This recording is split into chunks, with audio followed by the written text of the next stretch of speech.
In a distant village, where the sun hung its golden threads over the fields, and a gentle breeze rustled through the olive and fig trees, a girl named Rawaan was born, the only child of a humble family. It was said her parents had waited years for her arrival, and when she came, their home blossomed with joy. From a young age, Rawaan was full of life, running through the barns, chasing butterflies, and laughing with all her heart. Every morning she would climb to the roof of their clay house, play, wave to the elderly neighbor, and sing old folk songs to her. But one scorching noon, as she played on the roof, her foot slipped on the damp clay edge.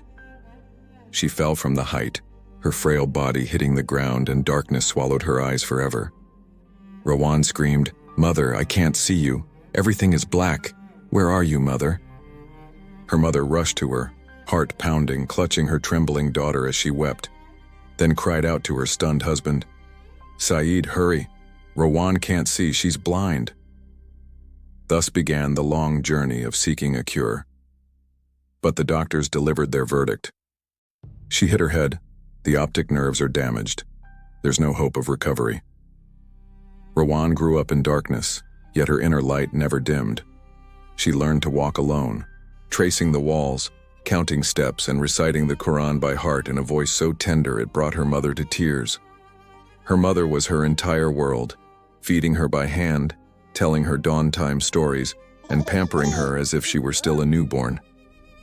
When Rawaan turned 19, her mother passed away after a long illness, burying her heart with her.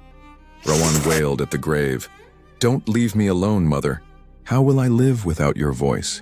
Who will hold my hand? Who will kiss my forehead when I'm scared?" Her father, Saeed, grieved no less, but he was a man of few words. Within a year, he remarried, a widow named Maliha, who brought along her daughter Najud, 6 years older than Rawaan. Maliha entered the house like a wrestler stepping into an arena. She eyed Rawaan with disdain, answering her with cold indifference. "Don't think this house is hers," she whispered to Najud. "Her father is still a man. We'll make him see the truth."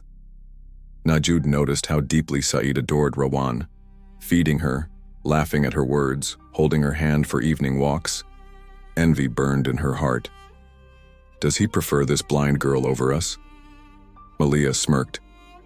"Be patient. Night will come, and will extinguish what remains of her light."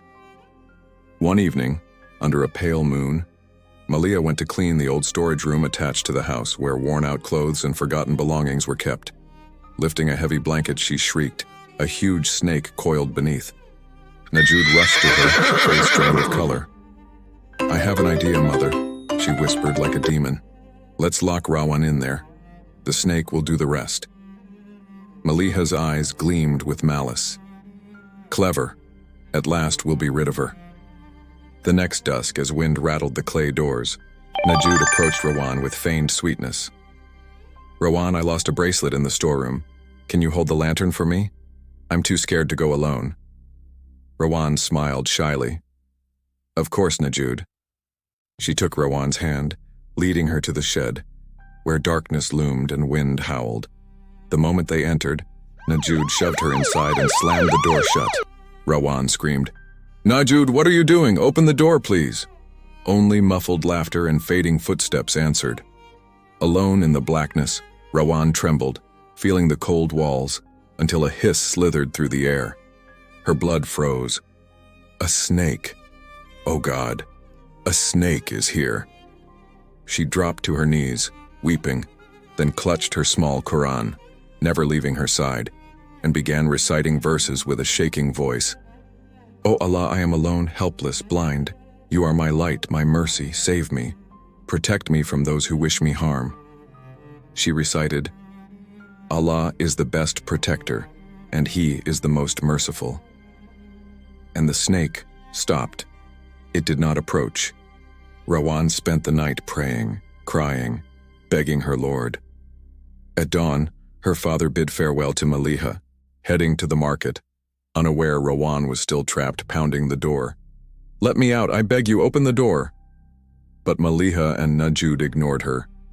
"Her voice is fading," Maliha sneered. "Soon we'll be free." Exhausted and terrified, Rawaan collapsed, hitting her head on a wooden plank, and fainted.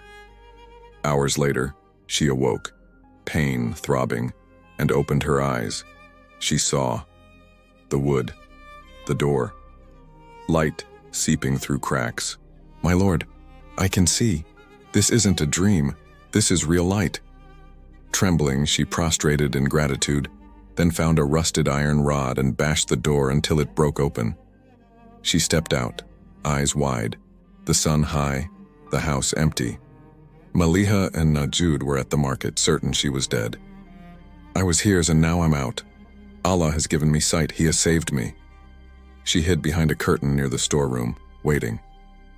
Within an hour they returned, laughing. "She must be a cold corpse by now," Maliha mocked. "Didn't you hear her screams? The snake must have killed her," Najud gloated. They cautiously opened the door. Slam. Rawaan locked them inside. "Who locked the door?" Maliha screeched. From outside, Rawaan's voice, firm, powerful, echoed, "The one you left to die. Did you think Allah wouldn't see?" Najud wailed, "Open up, we'll die in here." But Rawaan didn't answer. She ran to the market searching for her father, spotting him carrying a basket of vegetables. She dashed into his arms, sobbing, "Father, I can see. Allah has restored my sight." Stunned, he held her. "Rawaan, your eyes. Subhanallah." She took his hand. "Come, see what your eyes have missed." At the storeroom, the women's screams poured out. "Let us out.